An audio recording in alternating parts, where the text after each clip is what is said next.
तो दोस्तों, अगर आपने मेरे चैनल को सब्सक्राइब नहीं किया है तो जल्दी से मेरे चैनल को सब्सक्राइब कर लीजिए, मेरी वीडियोस को लाइक कीजिए, शेयर कीजिए और मुझे ढेर सारा प्यार दीजिए। सो गाइस, मैंने अपने पहले ब्लॉग में आपसे शेयर किया हुआ है कि मैं एक पर्टिकुलर ब्लॉग नहीं बना पाऊँगी शादी का, सिर्फ छोटी छोटी सी क्लिप्स लूँगी और उन्हीं क्लिप्स के थ्रू आपको मैं दिखाऊँगी। तो अब बारी है शादी में जाने की।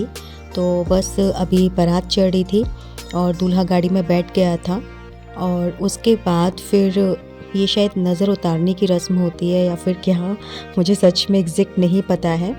तो ये कोई रस्म चल रही थी और मुझे भी मम्मी जी पीछे खड़ी हुई थी। तो मम्मी जी जैसे जैसे मुझे इंस्ट्रक्शंस दे रही थी तो मैंने भी वैसे किया था, क्योंकि मुझे आइडिया नहीं था। तो बस ये बारात जाने की तैयारी हो रही है और मैं आपको बता दूं कि मैं शादी में नहीं जा पाई थी। मुझे जाना था क्योंकि ऑब्वियसली हम लोग शादी के लिए ही आए थे और मैं रेडी भी थी, मानू को भी मैंने रेडी कर लिया था। बट लास्ट मोमेंट पर कुछ ऐसा हुआ कि मैंने और इन्होंने डिसाइड किया कि मैं नहीं जाऊंगी।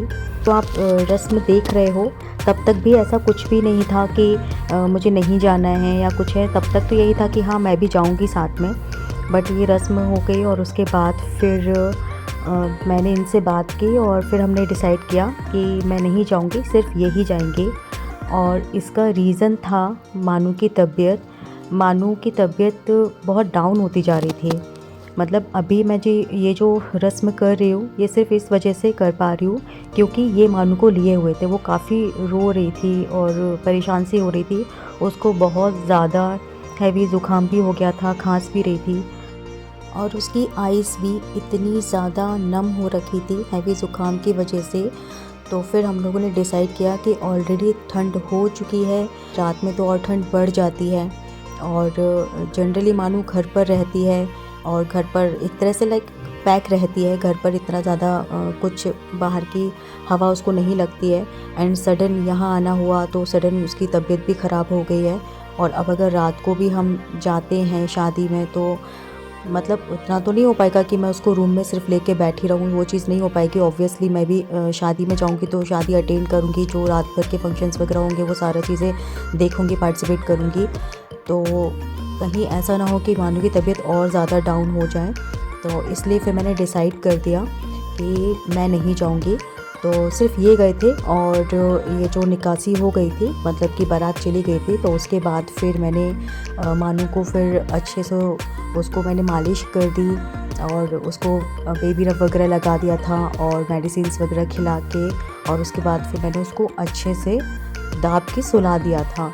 तो मानू ने थोड़ा सा सो भी लिया था और उसको आराम भी मिल गया था सुबह तक। और मुझे ऐसा लगता है कि हमारा डिसीजन बिल्कुल सही रहा, क्योंकि अगर मैं वहाँ जाती, शादी अटेंड करने के लिए अगर मैं जाती तो डेफ़िनेटली मानू की तबीयत और थोड़ी सी बिगड़ सकती थी।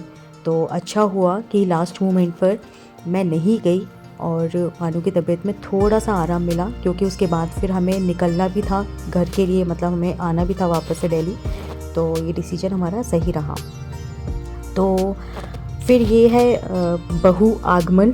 तो एक्चुअली ये क्या था कि ये मामा जी ने प्रॉपर एक घर लिया हुआ था जस्ट फॉर शादी, क्योंकि वो वहाँ पे रहते तो है नहीं, तो सिर्फ शादी के लिए ही पूरा वहाँ गए थे, वहाँ पूरा सेटअप किया था, पूरा अरेंजमेंट किया था। तो उन्होंने एक पूरा घर लिया हुआ था शादी के लिए। तो बस वहीं पर ही जो जिस तरह का जो अरेंजमेंट्स होते गए तो वो अरेंजमेंट्स दीदी लोग करते गए। जैसे कि यहाँ पर भी ये जो बहू के आने के बाद फिर थोड़ा बहुत जो ये होता है तो ये सब दीदी लोगों ने ही फटाफट से, जब तक गाड़ी आई थी और नीचे प्रोसेस चल रही थी कार से निकलकर जो बहू की जो भी प्रोसेस होती है वो सब चल रही थी, इतनी देर में दीदी लोगों ने यहाँ पे छोटा मोटा ऐसा डेकोरेट कर दिया था और बस वही हुआ था।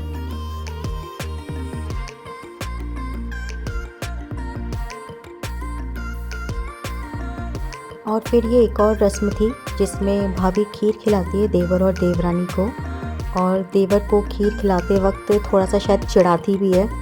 मतलब स्पून बार बार उनके मुंह में लेके एंड देन बाहर निकाल के, या जिस तरीके से भी, क्योंकि मुझे ऐसा बोला गया था कि अच्छे से खीर मत खिलाना, उनके मज़े लेना। तो मुझे नहीं समझ आया था, क्योंकि बाद में जो मेरे बगल में बैठी हुई है भाभी, उन्होंने फिर ऐसा किया था। मुझे नहीं समझ में आ रहा था किस तरीके से कैसा क्या उनको चढ़ाते हैं, तो इसलिए मैंने तो बड़े प्यार से खिलाया और मैंने सबको बोल दिया था कि मैं तो अच्छे से खिलाऊंगी आराम से, भाभी को करना होगा जो भी भाभी उनको चढ़ा कर खिलाएंगी। तो मैंने बड़े प्यार से भैया को खीर खिलाई और उसके बाद फिर रीमा को भी मैंने बड़े प्यार से खीर खिलाई, 5-5 बार दोनों को खिलाई।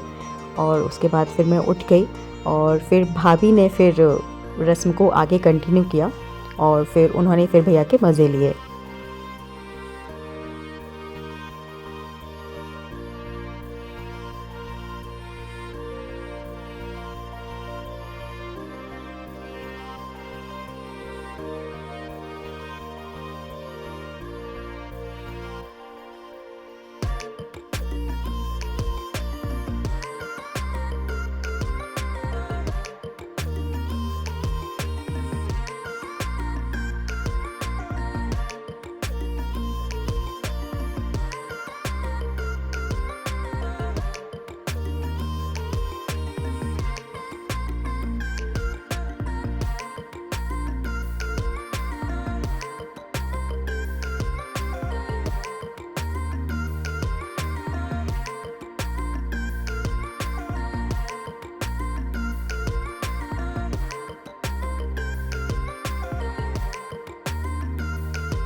सो गाइज़, इस ब्लॉग में बस इतना ही। आई होप आपको मेरे वीडियोस, मेरे ब्लॉग्स पसंद आ रहे हैं।